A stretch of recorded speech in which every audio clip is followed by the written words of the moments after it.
Wherever you go, whatever you do, throw a little at it. Omax, Vest and Briefs.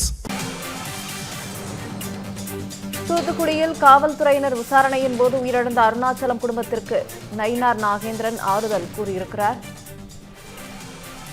தூத்துக்குடியில் காவல்துறையினரின் விசாரணையின் போது உயிரிழந்த அருணாச்சலம் குடும்பத்திற்கு தமிழ்நாடு பாஜக தலைவர் நயினார் நாகேந்திரன் ஆறுதல் கூறியிருக்கிறார். உயிரிழந்த விசாரணை கைதி அருணாச்சலம் வீட்டிற்கு சென்று ஆறுதல் கூறினார் பாஜக மாநில தலைவர் நயினார் நாகேந்திரன். அந்த காட்சிகளை திரையில் ஒருபுறம் பார்த்து வருகிறோம்.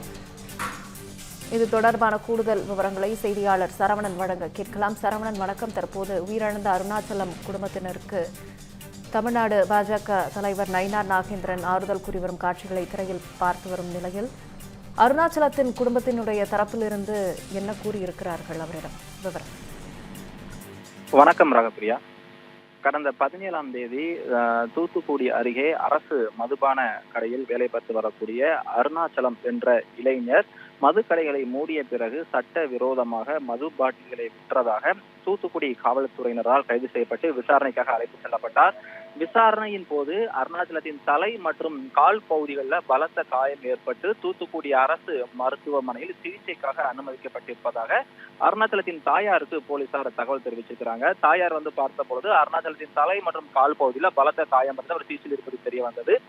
அருணாச்சலத்தை நேரில் விசாரிப்பதற்காக சென்ற அவரது நண்பர்களும் அவரது செல்போனில் முக்கிய ஆதாரங்களை திரட்டியிருக்கிறாங்க. அதுல அருணாச்சலம் தன்னை 3 காவலர்கள் விசாரணையின் போது பலமாக தாக்கியதாக கூறப்பட்டிருக்கக்கூடிய அந்த வீடியோவும் தற்போது வெளியாகி ஒரு பரபரப்பை ஏற்படுத்தியிருக்கிறது. இந்த நிலையில தொடர் சிகிச்சையில் இருந்து வந்த அருணாச்சலம் நேற்றைய தினம் பரிதாபமாக உயிரிழந்திருக்கிறார். காவல்துறையினர் தன்னை தாக்கியதால் தான் எனது மகன் இறந்திருப்பதாக ஏற்கனவே அவர் தாயார் ஒரு பரபரப்பான குற்றச்சாட்டை முன்வைத்திருக்கிறார். இந்த சூழல்ல இன்று காலை தூத்துக்குடி அரசு மருத்துவமனையை சேர்ந்த 4 மருத்துவர்கள் அடங்கிய குழுவினர் இந்த பிரேத பரிசோதனை செய்திருந்தார்கள். அது மட்டுமில்லாமல் பிரேத பரிசோதனை முழுவதுமே வீடியோ ஆதாரங்களாக காட்சிப்படுத்தப்பட்டு இருக்கிறது. தூத்துக்குடி குற்றவியல் நடுவர் நீதியரசர் முன்பாக இந்த பிரேத பரிசோதனையானது இன்று காலை நடைபெற்றிருக்கிறது. இந்த சூழல்ல சற்று நேரத்துக்கு முன்பாக உயிரிழந்திருக்கக்கூடிய அருணாச்சலத்தின் உடலானது அவரது சொந்த வீட்டுக்கு எடுத்து செல்லப்பட்டு அங்கு இறுதி சடங்குக்காக வைக்கப்பட்டிருக்கிறது. இந்த சூழல்ல இன்று தமிழ்நாடு பாஜக மாநில தலைவர் நயினார் நாகேந்திரன் அந்த இல்லத்திற்கு நேரடியாக சென்று தனது ஆறுதலை தெரிவித்திருக்கிறார். அது மட்டுமில்லாமல் காவல்துறையினர் காவலர்கள் அத்துமீறி மனிதாபிமானம் இல்லாமல் நடந்து கொண்டு வருவதாகவும் நயினார் முக்கியமான குற்றச்சாட்டை முன்வைத்திருக்கிறார். மேலும் இது குறித்து பேசும் பொழுது அருணாச்சலத்தின் தாயார் மிக ஒரு முக்கியமான கருத்தை பதிவு செய்திருக்கிறார். அதாவது காவல்துறையினர் தங்களை ஏமாற்றி கையெழுத்து வாங்கிவிட்டதாக கூறியிருக்கிறார்.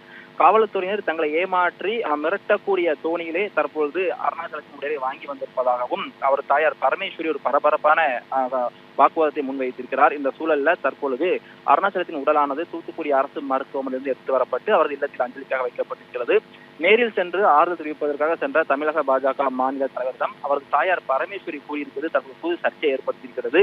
ஏற்கனவே காவலர்கள் தாக்கியதில் தலை மற்றும் கால் பகுதியில பலத்த காயம் ஏற்பட்டு உயிரிழந்திருக்கக்கூடிய அருணாச்சலத்தின் மரணத்திற்கு உரிய நீதி வேண்டும் எனவும் தனது மகனை தாக்கிய 3 காவலர்கள் மீது துறை ரீதியான சட்ட நடவடிக்கை எடுக்க வேண்டும் அப்படின்ற மாதிரி மிக முக்கியமான கோரிக்கை முன்வச்சு தமிழ் ஜனம் சேனலை சப்ஸ்கிரைப் பண்ணாம பார்த்துட்டு இருந்தீங்கன்னா மறக்காம சப்ஸ்கிரைப் பண்ணிடுங்க.